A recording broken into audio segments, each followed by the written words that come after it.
श्री गणेशाय नमः। श्री हरि संक्षिप्त ब्रह्म विवर्त पुराण। श्री कृष्ण जन्म खंड।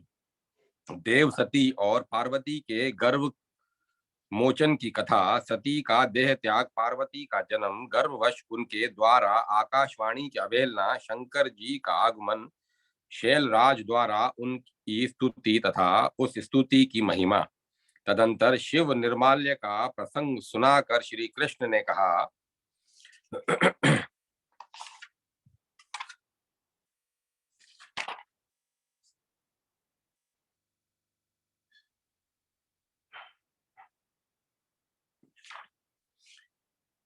देवी, जगत गुरु शंकर के दर्प भंग का वृतांत तो तुमने सुन लिया। अब मुझसे दुर्गा के दर्प विमोचन की कथा सुनो। संपूर्ण देवताओं के तेज से प्रकट हो जगदम्बा ने कामिनी का कमनीय एवं मनोहर रूप धारण किया तथा दानवेंद्रों का वध करके देव कुल की रक्षा की। इसके बाद देवी ने दक्ष पत्नी के उदर से जन्म लिया। दक्ष कन्या सती देवी ने पिनाक पाणी शिव को पति रूप में ग्रहण किया और बड़ी भक्ति के साथ वे निरंतर स्वामी की सेवा में लगी रही। देव योग से देवताओं की सभा में दक्ष के साथ शिव की अकारण शत्रुता हो गई। दक्ष ने घर आकर यज्ञ का आयोजन किया। उसमें उन्होंने समस्त देवताओं को आमंत्रित किया, किंतु क्रोध के कारण शंकर को नहीं बुलाया। तब देवता अपनी पत्नियों के साथ दक्ष के घर आए, परंतु स्वाभिमान वश शंकर अपने गणों के साथ वहां नहीं गए। उनके मन में भी दक्ष के प्रति बड़ा रोष था। सती के मन में पिता आदि के प्रति मोह था, इसीलिए उन्होंने यत्न पूर्वक पति देव को उस यज्ञ में चलने के लिए समझाया। जब किसी तरह उन्हें वहां ले जाने में वे समर्थ न हो सकी, तब स्वयं चंचल हो उठी और पति की आज्ञा प्राप्त किए बिना ही दर्पवश पिता के घर चली आई। पति के शाप से वहां उनका दर्प भंग हुआ। पिता ने उनसे बात तक नहीं की, वाणी मात्र से भी पुत्री का सत्कार नहीं किया। इतना ही नहीं, उन्हें वहां पति की निंदा भी सुननी पड़ी। उसे सुनकर स्वाभिमान वश सती ने अपने शरीर को त्याग दिया। प्रिय, इस प्रकार सती के दर्प भंग का वृतांत कहा गया। अब तुम उनके जन्मांतर तथा दर्प दलन की कथा सुनो। सती ने शीघ्र ही गिरिराज हिमालय की पत्नी मैना के गर्भ से जन्म ग्रहण किया। शिव ने प्रेम वश सती की चिता का भस्म और उनकी अस्थियां ग्रहण की। अस्थियों की तो माला बनाकर और भस्म से अंगराग का काम किया। वे प्रेमवश बार बार सती को याद करके और उनके विरह में इधर उधर घूमते रहते थे। उधर मैना ने देवी को जन्म दिया। उनकी आकृति बड़ी ही मनोहर थी। विधाता की सृष्टि में गिरिराज नंदिनी के लिए कहीं कोई उपमा नहीं थी।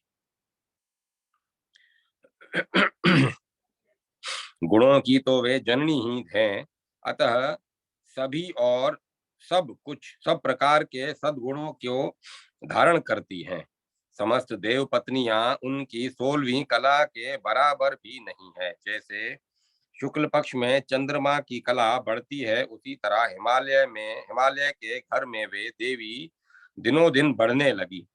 जब उन्होंने युवा अवस्था में प्रवेश किया, तब उन जगदम्बा को संबोधित करके आकाशवाणी ने कहा, शिवे, तुम कठोर तपस्या द्वारा भगवान शिव को पति रूप में प्राप्त करो, क्योंकि तपस्या के बिना ईश्वर को पाना अथवा उनके अंश से गर्भ धारण करना असंभव है।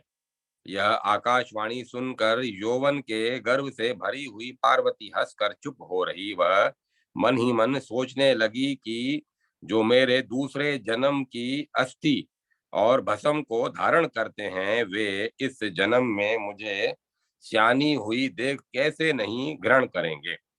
जो चतुर होकर भी मेरे शोक से समूचे ब्रह्मांड में भटकते फिरे, वे ही मुझ परम सुंदरी को अपनी आंखों से देख लेने पर क्यों नहीं ग्रहण करेंगे।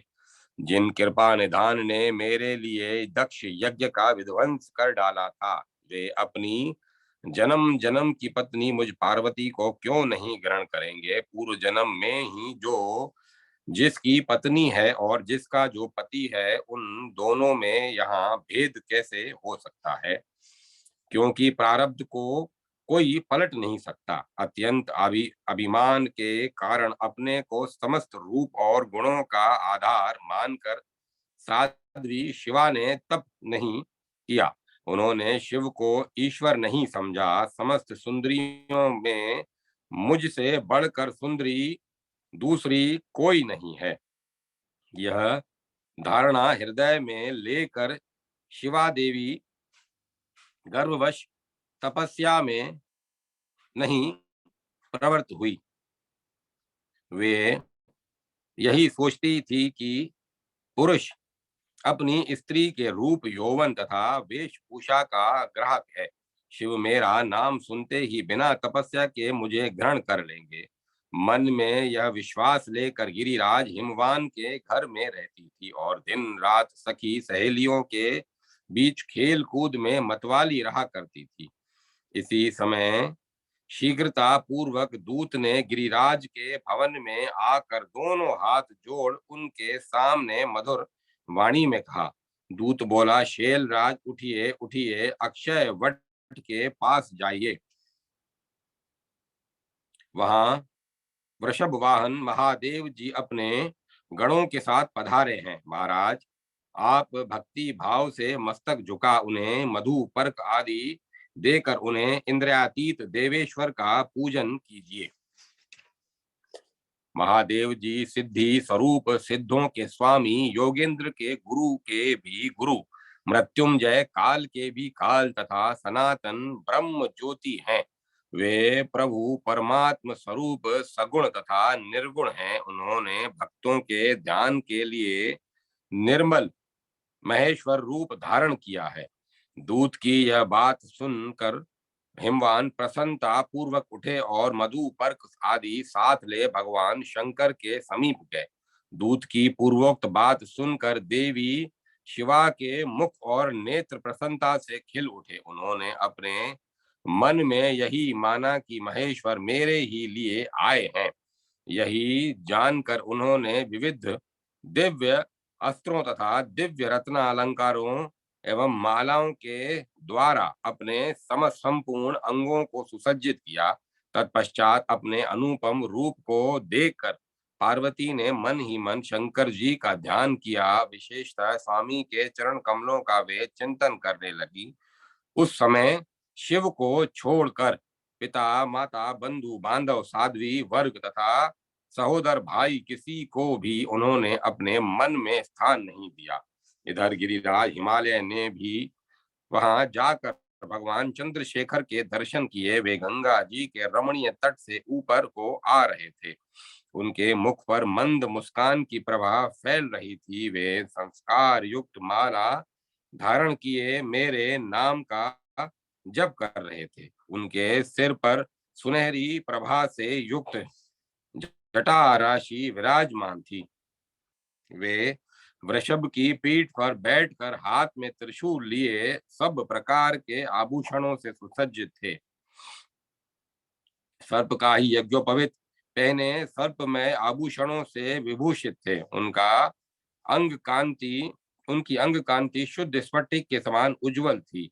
वे वस्त्र के स्थान में व्याघ्र चर्म धारण किए, हड्डियों की माला पहने तथा अंगों में विभूति रमाए बड़ी शोभा पाते थे।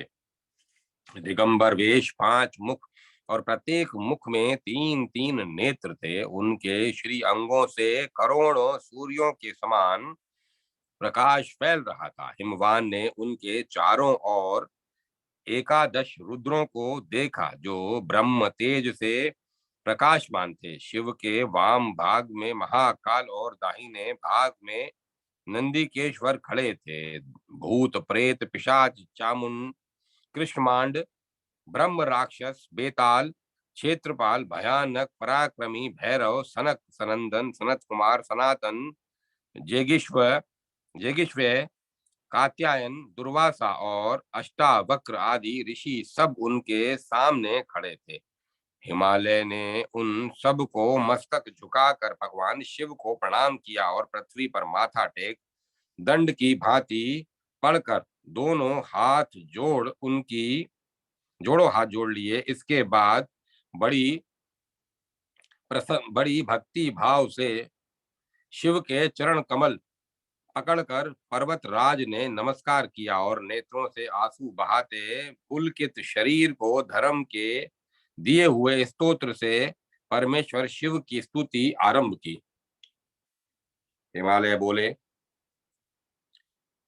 भगवान आप ही सृष्टि करता ब्रह्मा हैं, आप ही जगत पालक विष्णु हैं, आप ही सबका संहार करने वाले अत्यंत अनंत हैं और आप ही कल्याण दाता शिव हैं। आप गुणातीत ईश्वर सनातन ज्योति स्वरूप हैं, प्रकृति और उसके ईश्वर हैं, प्राकृत पदार्थ रूप होते हुए भी प्रकृति से परे हैं। भक्तों के ध्यान करने के लिए आप उनके रूप धारण करते हैं।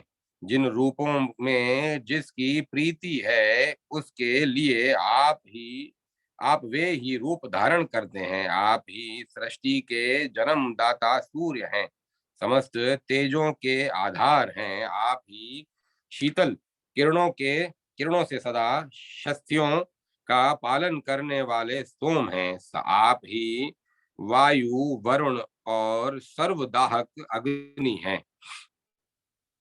आप ही देवराज इंद्र काल मृत्यु तथा यम है। मृत्युंजय होने के कारण मृत्यु की भी मृत्यु, काल के भी काल तथा यम के भी यम है। वेद करता तथा वेद वेदांगों के पारंगत विद्वान भी आप ही हैं। आप ही विद्वानों के जनक, विद्वान तथा विद्वानों के गुरु हैं। आप ही मंत्र जप तप और उनके फल दाता हैं। आप ही वाक और आप ही वाणी की अधिष्ठात्री देवी हैं। आप ही उसके सृष्टा और गुरु हैं। अहो सरस्वती का बीज अद्भुत है, यहाँ कौन आपकी स्तुति कर सकता है। ऐसा कहकर गिरिराज हिमालय उनके चरण कमलों को धारण करके खड़े रहे। भगवान शिव वृषभ पर बैठे हुए शैलराज को प्रबोध देते रहे। जो मनुष्य तीनों संध्याओं के समय इस परम पुण्यमय स्तोत्र का पाठ करता है वह भवसागर में रहकर भी समस्त पापों तथा भयों से मुक्त हो जाता है। पुत्रहीन मनुष्य यदि 1 मास तक इसका पाठ करे तो पुत्र पाता है। भार्याहीन को सुशीला तथा परम मनोहरणी भार्या प्राप्त होती है। वह चिरकाल से खोई हुई वस्तु को सहसा तथा अवश्य पा लेता है। राजभ्रष्ट पुरुष भगवान शंकर के प्रसाद से पुनः राज्य को प्राप्त कर लेता है। कारा कारागार, शमशान तथा शत्रु संकट में पड़ने पर तथा अत्यंत जल से भरे गंभीर जलाशय में नाव टूट जाने पर, विष खा लेने पर, महाभयंकर संग्राम के बीच फंस जाने पर तथा हिंसक जंतुओं से घिर जाने पर यह इस स्तुति का पाठ करके मनुष्य भगवान शंकर की कृपा से समस्त भयों से मुक्त हो जाता है। अध्याय 37-38 समाप्त।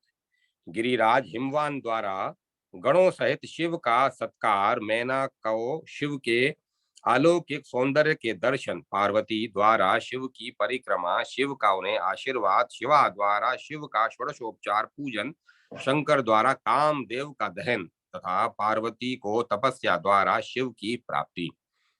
भगवान श्री कृष्ण कहते हैं, प्रिय, इस प्रकार स्तुति करके गिरिराज हिमवान नगर से दूर निवास करने वाले भगवान शंकर से कुछ ही दूरी पर उनकी आज्ञा ले स्वयं ही ठहर गए। उन्होंने भक्ति पूर्वक भगवान को मधु पर्क आदि दिया और मुनियों तथा शिव के पार्षदों का पूजन किया।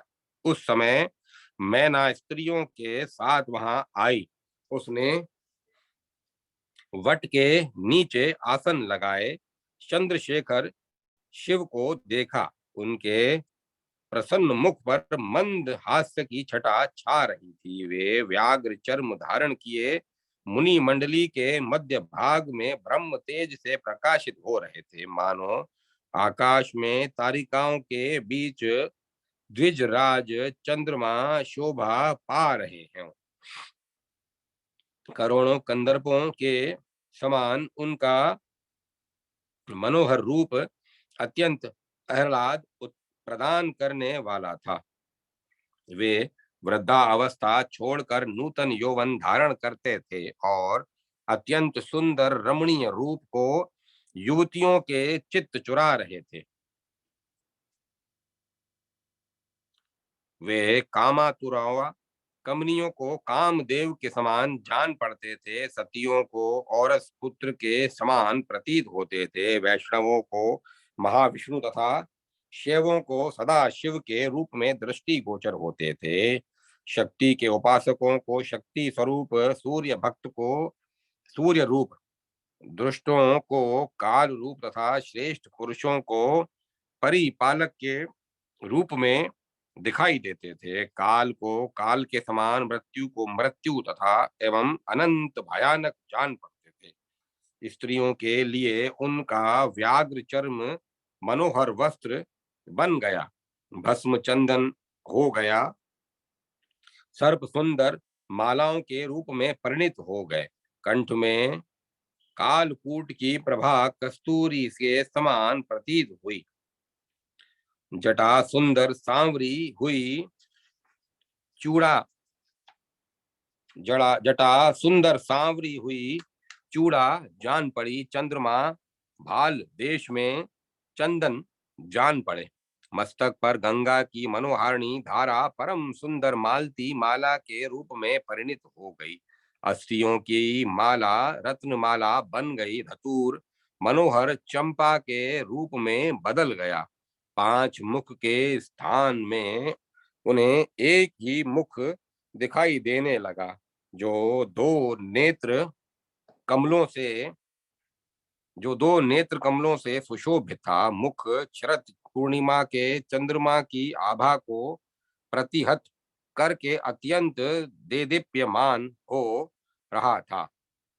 बंधु जीव दोपहरिया की लाली को तिरस्कृत करने वाले उनके होंठ और उधर से मुख की मनोहरता बढ़ गई थी। श्वेत चंद्रमा ही मानो वृषभ राज नंदी बन गए थे और भूत आदि नर्तकों का काम करते थे। महेश्वर के स्वरूप में तत्काल सब कुछ बदल गया। शिव का ऐसा रूप देख मैना बहुत संतुष्ट हुई। कितनी रमणिया भगवान शंकर के रूप सौंदर्य को देखकर अत्यंत मुग्ध हो गई और नाना प्रकार की अभिलाषाएं करने लगी। अहो, पार्वती बड़ी पुण्यवती है। भारतवर्ष में इसी का जन्म स्मरणीय है, क्योंकि वे शिव इसके स्वामी होने वाले हैं। इस प्रकार की बातें कितनी ही स्त्रियां कर रही थीं कि शिव का दर्शन करके मैना सानंद अपने घर को लौट गई। शिव का पूजन करके उनके चरणों में मस्तक नवाकर शैल राज भी अपने घर को गए। गिरिराज ने मैना के साथ एकांत में सलाह करके पार्वती को उसकी मंगल कामनाओं से शिव के समीप भेजा। पार्वती का हृदय भगवान शंकर में अनुरक्त था। सखियों के साथ मनोहर वेश धारण करके हर्ष पूर्वक वे शिव के निकट गईं। वहां प्रसन्न मुख और नेत्र वाले शांत स्वरूप शिव का दर्शन करके शिवा ने 7 बार परिक्रमा की और मुस्कुराकर उन्हें प्रणाम किया। उस समय भगवान शिव ने आशीर्वाद देते हुए कहा, सुंदरी, तुम्हें अनन्य प्रेमी, गुणवान, अमर, ज्ञानी, शिरोमणि और सुंदर पति प्राप्त हो। शुभे, तुम्हारा पति विषयक सौभाग्य सतत बना रहे। साध्वी, तुम्हारा पुत्र नारायण के समान गुणवान होगा। जगदम्बिके, तीनों लोकों में तुम्हारी उत्कृष्ट पूजा होगी। तुम समस्त ब्रह्मांडों में सबसे श्रेष्ठ हो। सुंदरी, तुमने 7 बार परिक्रमा करके भक्ति भाव से मुझे नमस्कार किया है, अतः मैं 7 जन्मों के लिए संतुष्ट हो गया। तुम उसका फल पाओ। तीर्थ, प्रियतम, पति, इष्ट देवता, गुरु, मंत्र तथा औषध में जिन जिनकी जैसी आस्था होती है, उन्हें वैसी ही सिद्धि प्राप्त होती है। ऐसा कहकर योगेश्वर शंकर ने व्याघ्र चर्म पर योगासन लगाया और मुझ पर ब्रह्म रूप ज्योति का तत्काल ध्यान आरंभ कर दिया। तब देवी पार्वती ने उनके चरणों उनके दोनों चरण पखार कर चरणामृत पान किया और अग्नि शुद्ध वस्त्र से भक्ति पूर्वक उन चरणों का मार्जन किया। विश्वकर्मा द्वारा निर्मित रमणीय रत्न सिंहासन उनकी सेवा में अर्पित किया। फिर कांस्य पात्र में रखे हुए अपूर्व नैवेद्य का भोग लगाया। तत्पश्चात उनके चरणों में गंगा जल से युक्त अर्घ्य दिया। इसके बाद मनोहर सुगंध युक्त चंदन तथा कस्तूरी और कुमकुम भी सेवा में प्रस्तुत किए। तदंतर हलाहल विष के चिन्ह से सुंदर प्रतीत होने वाले कंठ में मालती की माला पहनाई। भक्ति भाव से पूजा की। शिव की प्रसन्नता के लिए उन पर पुष्पों की वृष्टि की। स्वर्ण पात्र में अमृत और मधुर मधु दिया। सैकड़ों रत्न में दीप जलाए सब और उत्तम धूप की सुगंध फैलाई। त्रिभुवन दुर्लभ वस्त्र, सोने के तारों का यज्ञोपवीत तथा पीने के लिए सुगंधित एवं शीतल जल पार्वती ने अपने प्रियतम की सेवा में प्रस्तुत किए।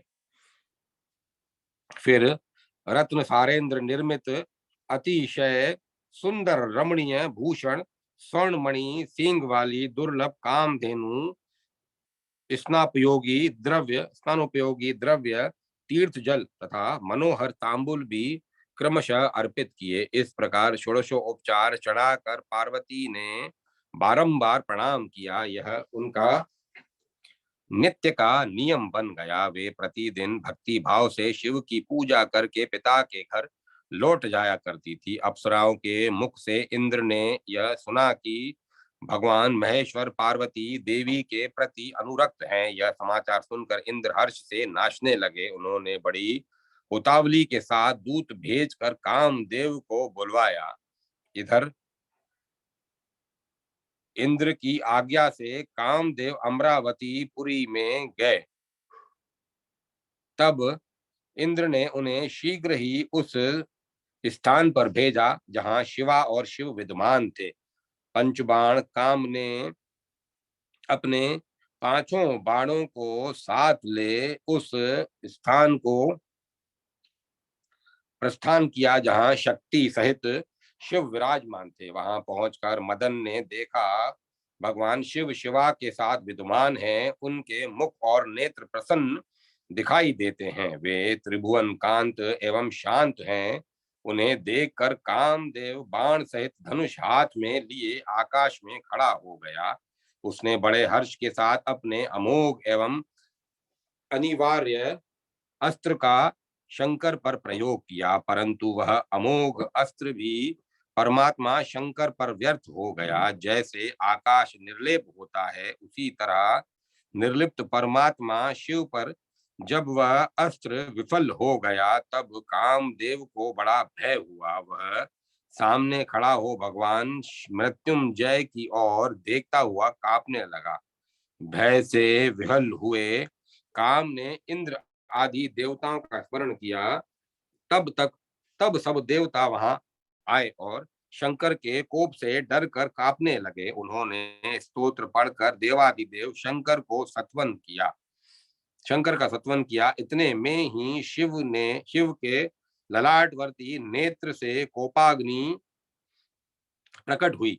देवता लोग स्तुति कर ही रहे थे कि शंभु से अत्यंत उत्पन्न हुई वह आग ऊंची ऊंची लपटें उठाती हुई प्रज्वलित हो उठी।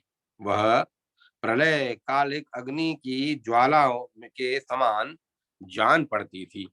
आकाश के ऊपर आकाश में ऊपर उठकर चक्कर काटती हुई वह आग पृथ्वी पर उतर आई और चारों ओर चक्कर देकर कामदेव पर टूट पड़ी। भगवान शंकर के कोप से कामदेव एक ही क्षण में भस्म हो गए। यह देख सब देवता विषाद में डूब गए और पार्वती ने भी सिर नीचा कर लिया। तदंतर रति भगवान शिव के सामने बहुत विलाप करने लगी। भय से कांपते हुए समस्त देवताओं ने शिव का स्तवन किया। इसके बाद वे बार बार रोते हुए रति से बोले, माँ, पति के शरीर का थोड़ा सा भस्म लेकर उसकी रक्षा करो और भय छोड़ो, हम लोग उन्हें जीवित कराएंगे। तुम पुनः अपने प्रियतम को प्राप्त करोगी। परंतु जब भगवान शंकर का क्रोध दूर हो जाएगा और उनकी प्रसन्नता का समय होगा, तभी यह कार्य संभव हो सकेगा। रति का विलाप देखकर पार्वती मूर्छित हो गई और उन अतीन्द्र गुणातीत चंद्रशेखर की स्तुति करने लगी। तब भगवान शिव रोती हुई पार्वती को वहीं छोड़कर अपने स्थान को चले गए। फिर तो उसी क्षण पार्वती का सारा अभिमान चूर हो गया।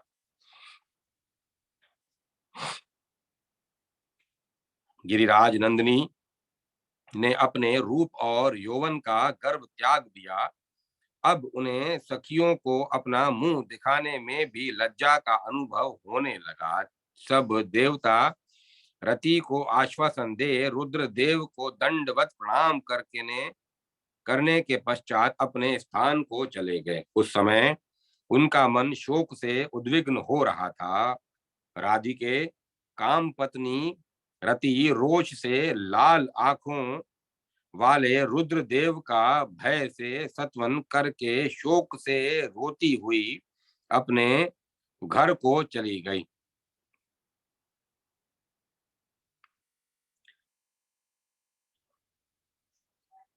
वह सखियों के मना करने पर भी तपस्या के लिए वन में चली गई। तब शोक से विहल हुई सखियों ने भी उन्हीं का अनुगमन किया। माताओं के रोकने पर भी वे सब की सब गंगा तटवर्ती वन की ओर चली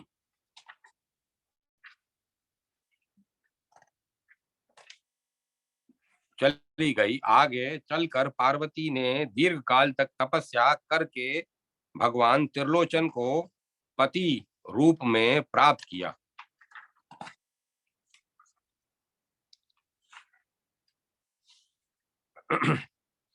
रति ने भी शंकर के वर से यथा समय कामदेव को प्राप्त किया। राधे, इस प्रकार पार्वती के दर्प मोचन से संबंध रखने वाली सारी बातें कही गई। पार्वती का यह चरित्र गूढ़ है। बताओ तुम और क्या सुनना चाहती हो।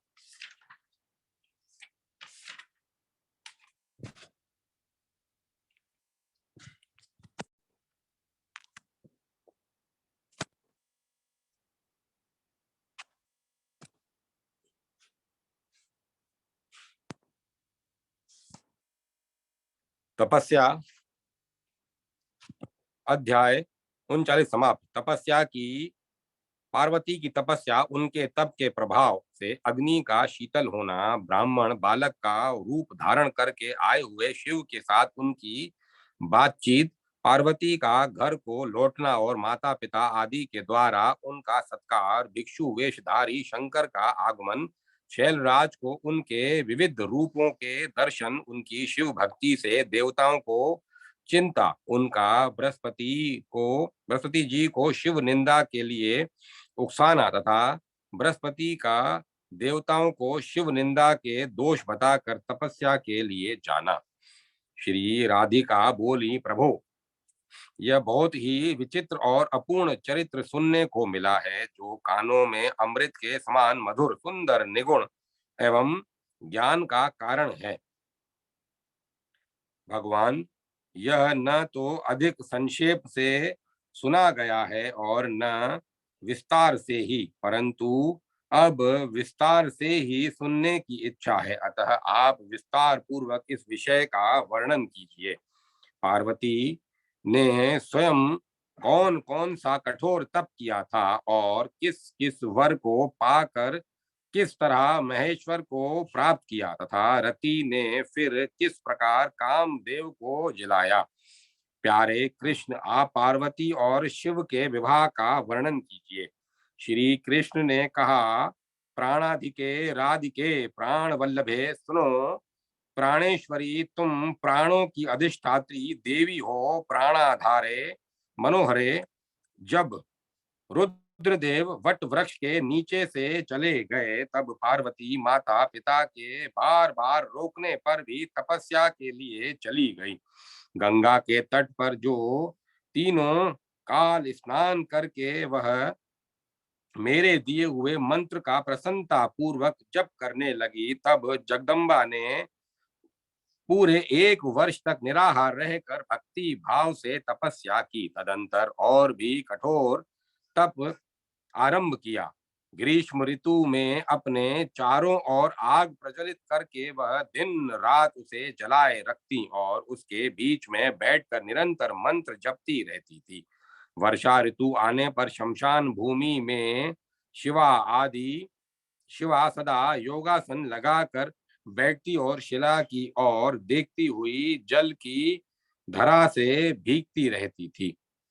शीतकाल आने पर वह सदा जल के भीतर प्रवेश कर जाती तथा शरद की भयंकर बर्फ वाली रातों में भी निराहार रहकर भक्ति पूर्वक तपस्या करती थी। इधर इस प्रकार अनेक वर्षों तक कठोर तप करके भी जब सती साध्वी पार्वती शंकर जी को न पा सकी, तो तब वह शोक से संतप्त हो अग्नि कुंड का निर्माण करके उसमें प्रवेश करने को उद्यत हो गई। तपस्या से अत्यंत कृशकाय हुई सती शैलपुत्री को अग्नि कुंड में प्रवेश करने को उद्यत देख कृपा सिंधु शिव कृपा करके स्वयं उसके पास गए। अत्यंत नाटे कद के बालक ब्राह्मण का रूप धारण करके अपने तेज से प्रकाशित होते हुए भगवान शिव मन ही मन हर्ष का अनुभव कर रहे थे। उनके सिर पर जटा थी, उन्होंने दंड और छत्र भी ले रखे थे। श्वेत वस्त्र, श्वेत यज्ञोपवीत, श्वेत कमल के बीजों की माला एवं श्वेत तिलक धारण किए वे मंद मंद मुस्कुरा रहे थे। निर्जन स्थान में उस बालक को देखकर पार्वती के हृदय में स्नेह उमड़ आया। उसके तेज से अत्यंत आच्छादित हो उन्होंने स्वयं तप छोड़ दिया और सामने खड़े हुए शिशु से पूछा, तुम कौन हो? शिवा बड़े आदर के साथ उसे हृदय से लगा लेना चाहती थी। शैल कुमारी का प्रश्न सुनकर परमेश्वर शिव हंसे और ईश्वरी के कानों में अमृत उड़ेलने उड़ेलते हुए उड़ेलते हुए से मधुर वाणी में बोले। शंकर जी ने कहा, मैं इच्छा अनुसार विचरने वाला ब्रह्मचारी एवं तपस्वी ब्राह्मण बालक हूँ, परंतु सुंदरी तुम कौन हो जो परम कांतिमती होकर भी इस दुर्गम वन में तप कर रही हो? बताओ, किसके कुल में तुम्हारा जन्म हुआ? तुम किसकी कन्या हो और तुम्हारा नाम क्या है? तुम तो तपस्या का फल देने वाली हो, फिर स्वयं किस लिए तपस्या करती हो? कमल लोचन कमल लोचने, तुम तपस्या की मूर्तिमती राशि हो। अवश्य ही तुम्हारा यह तप लोक शिक्षा के लिए है। तुम मूल प्रकृति ईश्वरी लक्ष्मी, सावित्री एवं सरस्वती हो। इन देवियों में से कौन हो? तुम मूल प्रकृति ईश्वर लक्ष्मी सरस सावित्री और सरस्वती इन देवियों में से कौन हो? इस इसका अनुमान करने में मैं असमर्थ हूँ। कल्याणी, तुम जो भी हो मुझ पर प्रसन्न हो, तुम्हारे क्योंकि तुम्हारे प्रसन्न होने पर परमेश्वर प्रसन्न होंगे। पतिव्रता स्त्री के संतुष्ट होने पर स्वयं नारायण संतुष्ट होते हैं और नारायण देव के संतुष्ट होने पर सदा तीनों लोग संतोष का अनुभव करते हैं। ठीक उसी तरह जैसे वृक्ष की जड़ सींच देने पर उसकी शाखाएं स्वतः सिंच जाती हैं। शिशु की यह बात सुनकर परमेश्वरी शिवा हंसने लगी और कानों में अमृत की वर्षा करती हुई मनोहर वाणी बोली।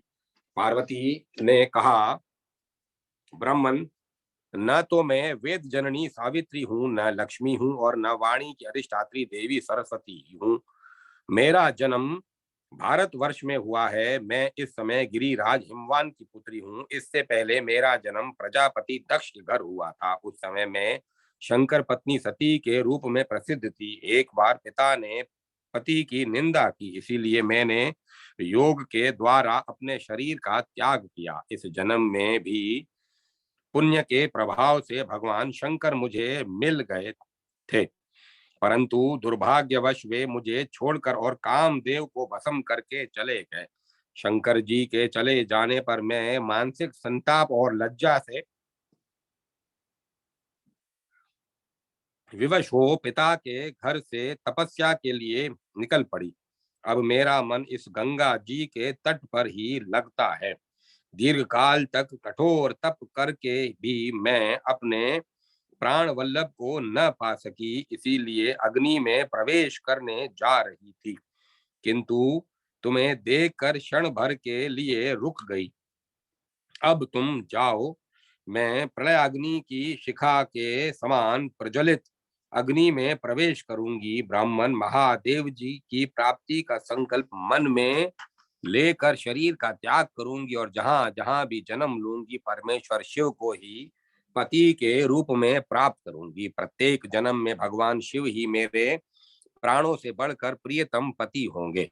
सब स्त्रियां अपने प्रियतम को ही पाने के लिए मनोवांछित जन्म ग्रहण करती हैं। उन सब का वह जन्म अपने अभिष्ट पति की उपलब्धि के लिए ही होता है। ऐसा श्रुति में सुना गया है। पूर्व जन्म का जो पति है वही स्त्रियों के प्रत्येक जन्म में पति होता है। जो स्त्री जिनकी पत्नी नियत है वही उन्हें प्रत्येक जन्म में प्राप्त होती है। अतः इस जन्म में घोरतर तप के पश्चात भी पति को न पाकर मैं यहाँ इस शरीर को अग्नि कुंड में होम दूंगी। मेरा यह कार्य पति की कामना को लेकर होगा, इसीलिए परलोक में मैं उन्हें अवश्य प्राप्त करूंगी। यूं कहकर पार्वती वहां ब्राह्मण को बार बार मना करने पर भी उसके सामने ही अग्नि कुंड में समा गई। वहां यूं कह कर पार्वती वहां ब्राह्मण के बार बार मना करने पर भी उसके सामने ही अग्नि कुंड में समा गई। परमेश्वरी राधे पार्वती के अग्नि प्रवेश करते ही उसकी तपस्या के प्रभाव से वह अग्नि तत्काल चंदन के समान शीतल हो गई। वृंदावन विनोदनी एक क्षण तक अग्नि कुंड में रहकर वे शिवा ऊपर आने लगी। तब शिव ने पुनः सहसा उनसे पूछा। श्री महादेव जी बोले, भद्रे, तुम्हारी तपस्या क्या है, सफल है या असफल? यह कुछ भी मेरी समझ में नहीं आई। जिस तप जिस तप के प्रभाव से अग्नि देव ने तुम्हारा शरीर नहीं जलाया, उसी से तुम्हारी मनोवांछित कामना पूर्ण नहीं हुई। यह आश्चर्य की बात है, तुम कल्याण स्वरूप शिव को पति बनाना चाहती हो, परंतु वे तो निराकार हैं। निराकार को पति बनाकर तुम्हारा कौन सा मनोरथ सिद्ध होगा? शुचि स्मते, यदि संहार करता हर को स्वामी बनाने की इच्छा है तो यह भी ठीक नहीं है, क्योंकि कौन ऐसी स्त्री है जो सर्व संहारकारी को अपना कांत प्राण वल्लभ बनाने की इच्छा करेगी। देवी यदि उन्हें अपना स्वामी बनाकर तुम मोक्ष लेना चाहती हो तो उसके लिए तुम्हारी तपस्या व्यर्थ है, क्योंकि सबको मुक्ति प्रदान करने वाली तो तुम स्वयं ही हो। शिव का अर्थ है मंगल, कल्याण, मोक्ष और संहार करता। इसके अतिरिक्त अन्य अर्थ में इस शब्द का प्रयोग नहीं देखा जाता। शिव शब्द का दूसरा कोई अर्थ वेद में नहीं निरूपित हुआ है। सुंदरी, यदि तुम संहार करता शिव को चाहती हो तब तो सर्वलोक भयंकर रुद्र को अपने प्रति अनुरक्त पाओगी। न तो तुम्हारा मोक्ष होगा और न अपने अभिष्ट देवता की सेवा ही उपलब्ध होगी। भगवान श्री हरि का स्मरण अमोघ है, वह सदा सब प्रकार से संपूर्ण मंगलों का दाता है। अब तुम शीघ्र ही अपने पिता के घर जाओ, वहां मेरे आशीर्वाद से और अपने तप के फल से तुम्हें परम दुर्लभ शिव के दर्शन प्राप्त होंगे। ऐसा कहकर ब्राह्मण वहीं अंतर ध्यान हो गया। दुर्गा महादेव महादेव का उच्चारण करती हुई पिता के घर की ओर चल दी। पार्वती का आगमन सुनकर मैना और हिमालय दिव्य यान को आगे करके हर्ष विहल हो अगवानी के लिए चले। सारा नगर सजाया गया, मार्गों पर चंदन, कस्तूरी आदि का छिड़काव किया, बाजे बजने लगे, शंख ध्वनि गूंज उठी, सड़कों पर सिंदूर तथा चंदन के जल से कीच मच गई।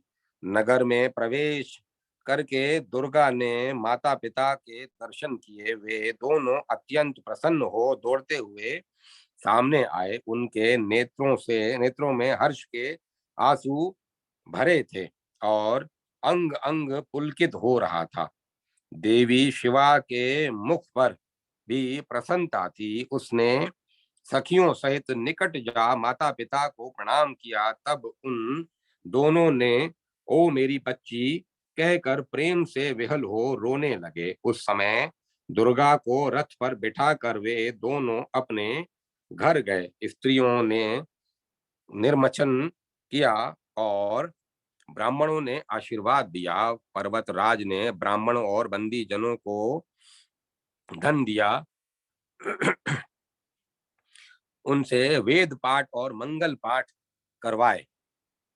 इस प्रकार वे दोनों अपनी पुत्री के साथ सुख से घर में रहने लगे। शिवा के आ जाने से उनके मन में बड़ा हर्ष था। एक दिन हिमालय हिमवान तप करने के लिए गंगा जी के तट पर गए। मैना अपनी पुत्री के साथ प्रसन्नता पूर्वक घर के आंगन में बैठी थी। उसी समय एक नाचने गाने वाला भिक्षुक सहसा मैना के पास आया। उसके बाएं हाथ में सींग का बाजा और दाएं हाथ में डमरू था। बहुत ही वृद्ध और जरा से अत्यंत जर्जर हो चुका था। उसने सारे शरीर में विभूति लगा रखी थी। पीठ पर गुदड़ी लिए और लाल वस्त्र पहने वह भिक्षुक बड़ा मनोहर जान पड़ता था। उसका कंठ बड़ा ही मधुर था। वह मनोहर नृत्य करते हुए मेरे गुणों का गान करने लगा। कभी शृंग बजाता और कभी डमरू। उसके बाजे की आवाज सुनकर बहुत से नागरिक हर्ष विहल हो वहां आ गए।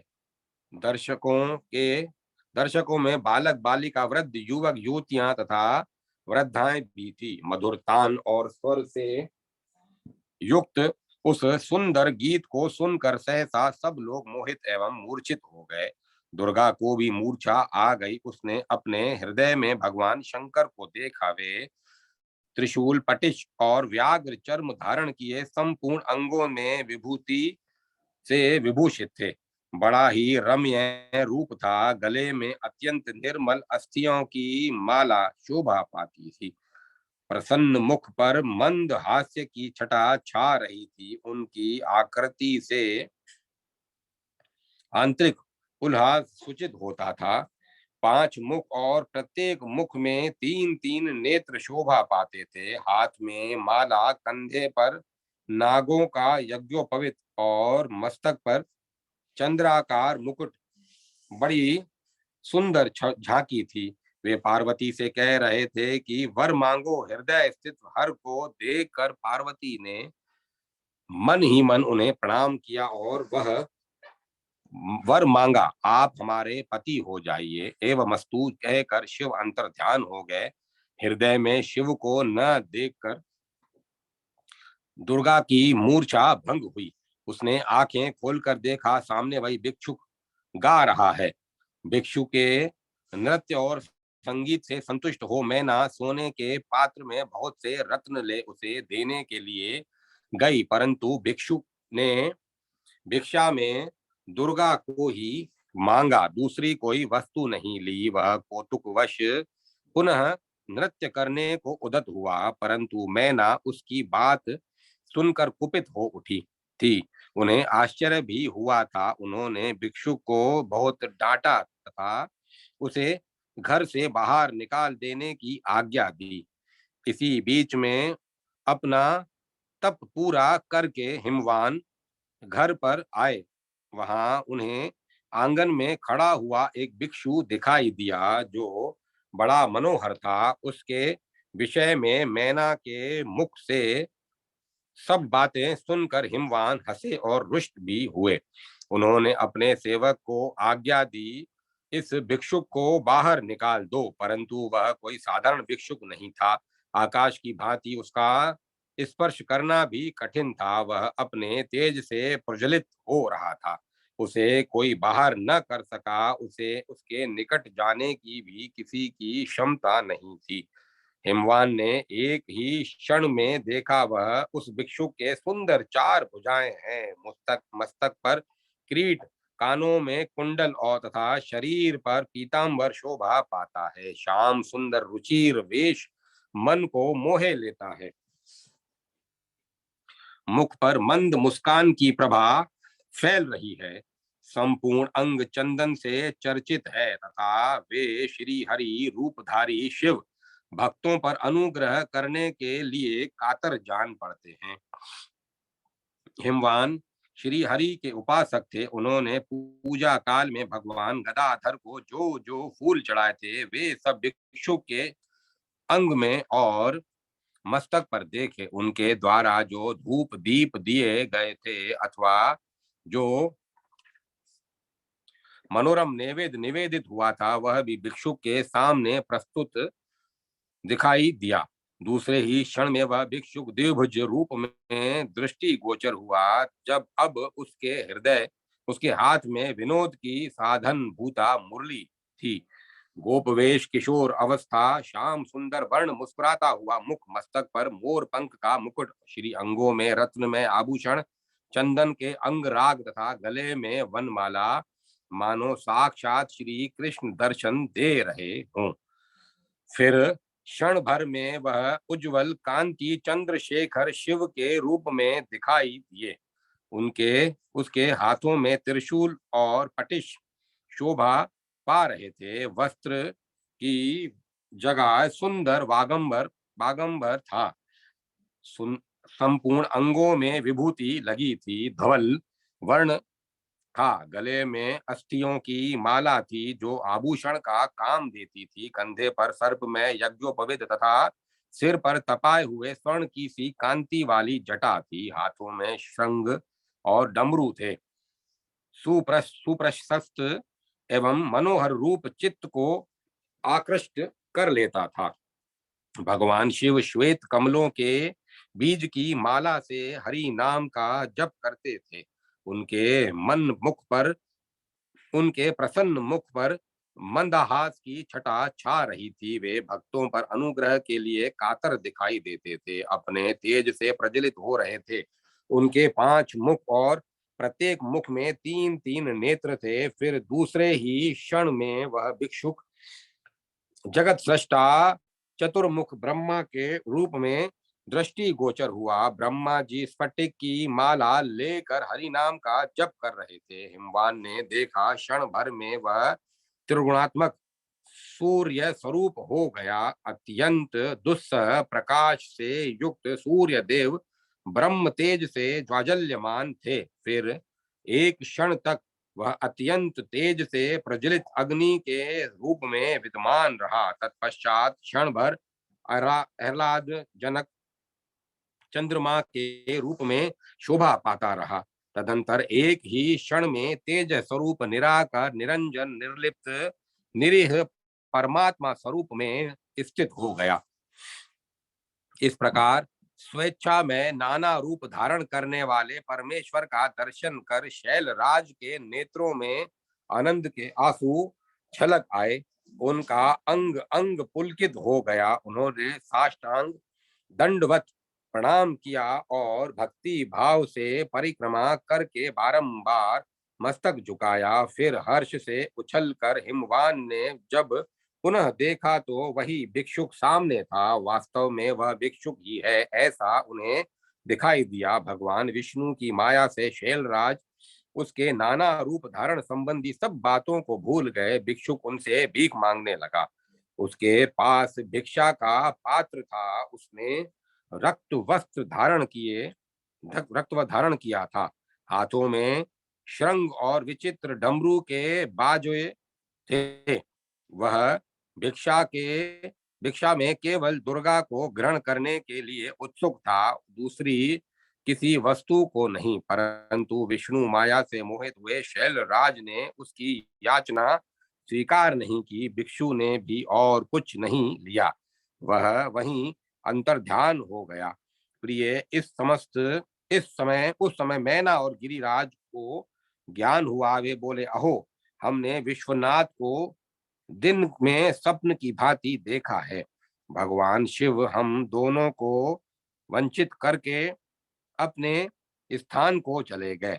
उन दोनों पति पत्नी की भगवान शिव में भक्ति बढ़ रही है, यह देख सब देवताओं को चिंता हो गई। इंद्र आदि देवता भार से सुमेरु की रक्षा के लिए युक्ति करने लगे।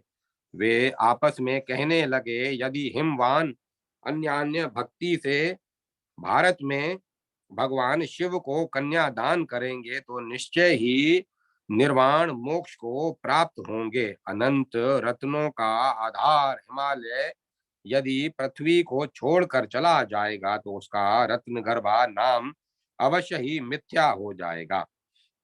शूलपाणी शिव को अपनी कन्या दे स्थावरत्व का परित्याग और दिव्य रूप धारण करके वे विष्णु लोक को चले जाएंगे।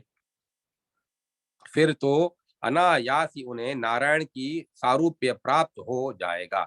वे भगवान के पार्षद भाव को पाकर हरिदास हो जाएंगे। यह सब सोचकर देवताओं ने आपस में सलाह की और वे गुरु बृहस्पति को हिमालय के घर भेजने के लिए गए। उन सब ने गुरु को प्रणाम करके निवेदन किया, गुरुदेव आप हिमालय के यहाँ जाकर उनके समक्ष भगवान शिव की निंदा कीजिए। यह तो निश्चय ही दुर्गा शिव के सिवा दूसरे किसी वर का वर्ण नहीं करेंगी। उस दशा में हिमवान अनिच्छा से ही अपनी पुत्री शिव को देंगे। ऐसा करने से कन्यादान का फल कम हो जाएगा। कालांतर में गिरिराज भले ही मुक्त हो जाए, परंतु इस समय तो उन्हें पृथ्वी पर रहना ही चाहिए।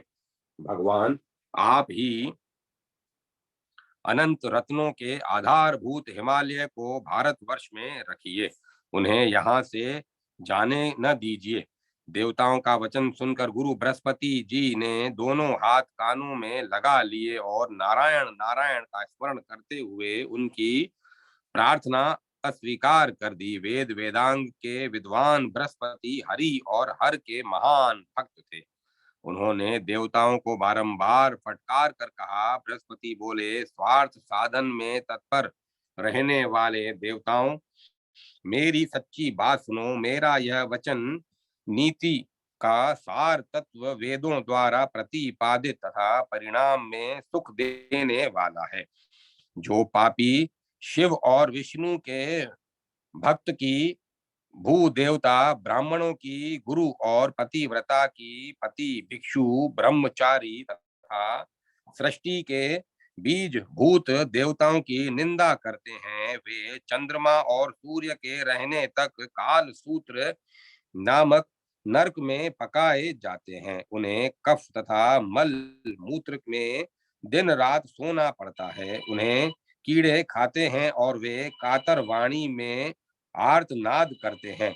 जो सृष्टिकर्ता जगत गुरु ब्रह्मा की निंदा करते हैं, जो सुर श्रेष्ठ शिव, दुर्गा, लक्ष्मी, सरस्वती, गीता, तुलसी, गंगा, वेद, वेद माता, सावित्री, व्रत, तपस्या, पूजा, मंत्र तथा मंत्रदाता गुरु के दोष बताते हैं, वे अंधकूप नामक नरक में यातना भोगते हैं और वहां उन्हें ब्रह्मा की आधी आयु तक रहना पड़ता है तथा वे सर्प समूह से भिक्षित हो सदा चीखने चिल्लाते रहते हैं। जो दूसरे देवताओं के साथ तुलना करके भगवान ऋषिकेश की निंदा करते हैं, विष्णु भक्ति प्रदान करने वाले पुराण में जो श्रुति से भी उत्कृष्ट है दोष निकालते हैं, राधा तथा उनकी का काव्य विहु रूपा गोपियों की और सदा पूजित होने वाले ब्राह्मणों की भी निंदा करते हैं, वे देवता ही क्यों न हो। ब्रह्मा जी की आयु पर्यंत नर्क के गड्ढे में पकाए जाते हैं, उनके मुख नीचे लटकाए जाते हैं और उनकी जांघें ऊपर की ओर होती हैं।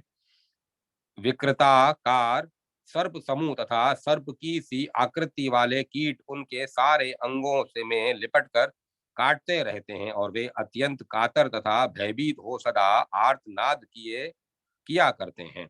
निश्चय ही वहां उन्हें शोभ पूर्वक कफ एवं मूल मल मूत्र खाने पड़ते हैं। रोष से भरे हुए यमराज के किंकर उनके मुंह में जलती हुई लुहाटी डाल देते हैं।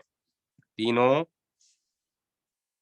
संध्याओं में तीनों संध्याओं के लिए उन्हें डांट बताते हुए डंडों से पीटते हैं। डंडों के प्रहार से जब उन्हें प्यास लगती है तब वे यमदूतों के भय से मूत्रपान करते हैं। जब दूसरा कल्प आरंभ होता है और पहले पहल सृष्टि का आयोजन किया जाता है, उस समय उन पापियों को पापों का निवारण होता है, ऐसा ब्रह्मा जी का कथन है। निश्चय ही शिव की निंदा करने वाले देवता नरक में पड़ेंगे। मेरे बच्चों, तुम लोग मेरा यही उपकार करना चाहते हो। ब्रह्मा जी की आज्ञा से दक्ष प्रजापति के ने शूलपाणी शंकर को अपनी पुत्री दी।